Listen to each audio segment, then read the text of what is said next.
আরজিকর মেডিকেলে ধর্ষণ খুনের মামলায় সঞ্জয় রায়কে আমৃত্যু কারাদণ্ডের নির্দেশ দিল আদালত। শিয়ালদা কোর্টের বিচারক অনির্বাণ দাস বললেন, এই ঘটনাকে বিরলের মধ্যে বিরলতম বলে মনে করছেন না তিনি। আর এতেই হতবাক বিস্মিত নিহত চিকিৎসকের পরিবার থেকে সিনিয়র জুনিয়র চিকিৎসক সকলে।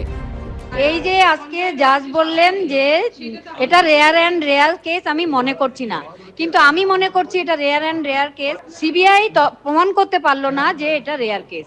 একটি ব্যস্ত হাসপাতালে, সরকারি হাসপাতালের মধ্যে একজন কর্মরতা চিকিৎসককে নৃশংসভাবে ধর্ষণ এবং খুন করা হবে, সেটা যদি বিরল ঘটনা না হয় আমাদের বিশ্বাস টলে যাচ্ছে। আরজিকর ধর্ষণ খুনের মামলায় সঞ্জয় রায় দোষী সাব্যস্ত হওয়ার পর থেকে সর্বোচ্চ শাস্তির দাবি জানিয়েছেন নিহত চিকিৎসকের মা বাবা থেকে চিকিৎসকরা। সোমবার বেলা 12:36 শিয়ালদা আদালতে 210 নম্বর ঘরে শুনানি শুরু হয়।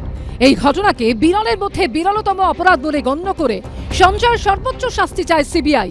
সঞ্জয়ের আইনজীবী বলেন, বিরলের মধ্যে বিরলতম অপরাধের একাধিক ঘটনায় সর্বোচ্চ আদালত নির্দিষ্ট করে দিয়েছে যে কোন ক্ষেত্রে মৃত্যুদণ্ড দেয়া যাবে না। দুপুর 2:45 নাগাদ ফের এজলাসে আসেন বিচারক অনির্বাণ দাস। তিনি বলেন, এটা বিরলের মধ্যে বিরলতম মামলা নয়।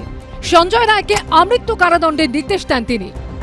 আমরা অত্যন্ত হতাশ এবং আমরা মনে করি যে এটা বিচারের নামে প্রহসন হলো। আমরা সন্তুষ্ট হব সেই দিন বাকি যে আর প্রভাবশালী ব্যক্তিত্বরা জড়িত আছে তাদেরকে সিবিআই ধরুক এবং ধরে তাদেরকে ফাঁসির সাজা দিক, কারণ সঞ্জয় রায় একা ক্রিমিনাল নয় এই কেসে।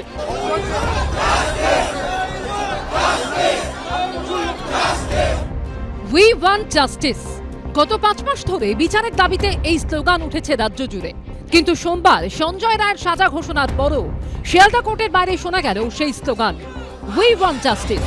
অর্থাৎ রায় ঘোষণার পর অসন্তোষ স্পষ্ট।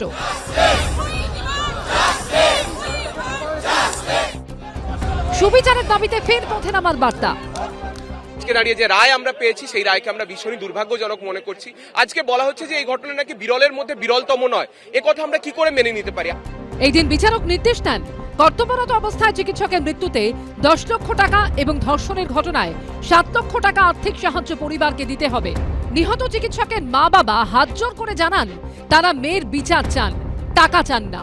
বিচারক তাদের বলেন, যেভাবে মৃত্যু হয়েছে তার ক্ষতিপূরণ হয় না, এটা রাষ্ট্রের দায়িত্ব।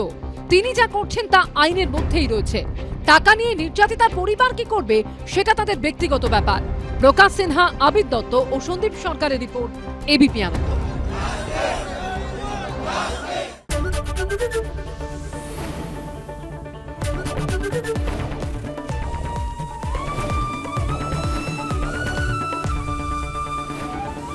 এবিপি আনন্দ, এগিয়ে থাকে, এগিয়ে রাখে।